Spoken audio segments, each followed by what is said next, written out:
And here we go. July 2025, here we are. As you know, we have 3 different addresses in order to reach our website.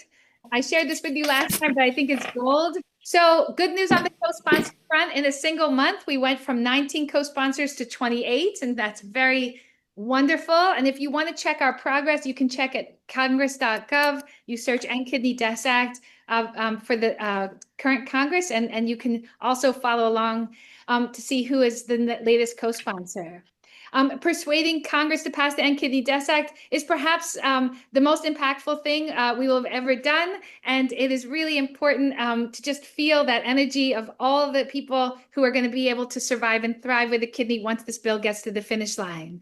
In terms of our newcomers, we have Representative Jacobs, and the asterisk means that she was inspired because of an op-ed that was written by Nancy Marlin. We have Representative Khanna from California, Representative Kim from California, Representative Nagus, which is a big victory. He was an original co-sponsor last year, and it took him until now to become a co-sponsor again, and that was due to an op-ed that was published in the Boulder Weekly by Patty Graham. Representative McBride is not yet listed, nor is Nagus. The underline means they're not yet listed, but Representative McBride is signing on shortly. Representative Moskowitz co-sponsored last year and just co-sponsored again. Representative Rutherford, Tom Peters, representative, is from Florida. He just signed on. Representative Stansbury, an op-ed brought her a level of an awakening, and she became a co-sponsor. And Representative Tlaib is signing on. She will be listed shortly. So 3 of them are not yet listed when you go to congress.gov. But to get more co-sponsors, I put this in bright orange, we need to be persuasive. And just like if you're trying to get a 7th grader to write an essay, you can't just ask once. It's a similar kind of thought process. You got to keep at it. I would say weekly. Weekly, write to your House member, call. There's no reason why they shouldn't already be on this bill. It saves lives. It saves money. Very few pieces of legislation have achieved that. I think lead pipe replacement and tobacco laws, as well as childhood vaccinations. Those are the only laws I could find that both save lives and money. So this is a golden unicorn, and we just need to persuade our leaders to get on board with it.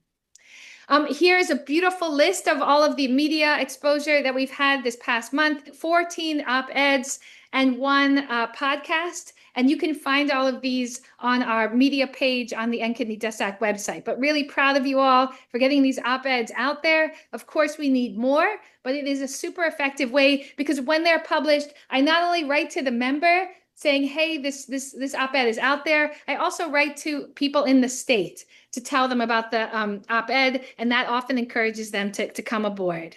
Just want to thank all the op-ed authors. As you can see, it's a giant bundle of beautiful team members who have put in the effort to get op-eds published in their local newspapers. Very, very effective. As we know, Dan Holmes is on this call. We're very excited that we now have our 38th supportive organization, the Enlisted Kidney Foundation, that's amplifying the voices and the needs of those who are veterans and in underserved communities to be able to access transplant. Here are some great facts. Rates of depression and insomnia on dialysis are extremely high. It is a very rough process to be on dialysis. And taking Israel as an example, once they started to compensate, their rate of living donation quadrupled, and they have the highest rate of non-directed donation in the world. We will certainly surpass them once the End Kidney Deaths Act passes. I was hunting around and I found 2 new surveys of medical doctors in support of organ donor compensation. We're already very familiar with the AST and the ASTS, 2 surveys in 2009 and 2015, in which the majority stated, yes, let's have pilot programs to compensate donors. But I just found out about 2 more. The first one was published in the American Journal of Kidney Diseases, where they surveyed transplant physicians and surgeons globally. 60% were in favor of incentives for living kidney donors. And then there was another one, strangely enough, UNOS and NKF came together to poll physicians. And at that time, now keep in mind, this was about 20 years ago, about half of them were in favor of it, but that younger physicians were about 65 to 70% in favor of compensating donors. Those were the younger ones. They're now no longer younger. And so that indicates to us that the momentum is going in the right direction in terms of medical professionals' attitudes about compensating donors. I am going to Washington, D.C. for about 5 days this month. And this is a beautiful picture of our lobby day from last September. And I think maybe this September, we may do another lobby day because it seemed like the weather was decent. DC in the summer is brutal, but I will be there on Sunday. I'm going to be handing out flyers in front of the White House. So I'm asking people to join me. I put 11 to 2, but really I'm probably going to be there all day. So I should change that a little bit. But yes, if you're in the DC area, you can join me in handing out flyers. On Monday, I'm going to be in front of the House representatives' office buildings, handing out flyers all day. And we'll have lunch in the House cafeteria if you can join.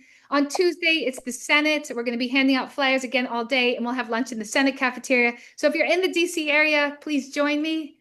And then after that, I'm heading to San Francisco for the World Transplant Congress. There are going to be 6,000 attendees. I've been told that most of the international people are coming from South America, Mexico, and Canada. I don't know how global it will be, but regardless, we are, once the End Kidney Death Act passes, going to advocate and help other countries around the world to implement similar laws. And so that will be at the Moscone Center. I'm going to be handing out flyers when I'm not attending meetings. So if you're in the San Francisco area and you can help me hand out flyers, Lila, thank you. You obviously don't need to do every day, all day, like I will be, but certainly I would welcome any volunteers who are willing to come and join me. I'm going to share with you after the meeting when I share the recording the link to ordering a Pass the End Kidney Death Act t-shirt. I'm the proud owner of 5 that circulate through my washing machine constantly. But yes, I've worn an End Kidney Death Act t-shirt since January 1st of last year, every day until the bill passes. So if nothing else, help pass this bill so I can widen my wardrobe a little. And this is the flyer that we're handing out to everyone. If you have any comments on the flyer, because I'm going to be making a lot of them, please let me know before I do that. But yeah, this is the flyer. I've already sent it to all of you. And that QR code brings people to the action button. The action button, on May 24th, we had 760 cents. Today I checked, we have 912 cents. And this is the very easy way for people to contact their congressional leaders. And so if we can get more people to do that, I think that's quite effective. And once again, I posted this last month. Write and call your House leader, click and share the action button, comment on articles, encourage more people to advocate, write an op-ed. And I should have said, contact your House and Senate leader. I've done tons of attention on the House, and now I'm turning toward a lot of attention on the Senate. So that is a bit of a typo that I didn't include Senate there. Please get in touch with both your House leaders and your Senate leaders. Our next meeting is on August 12th. At 5 p.m.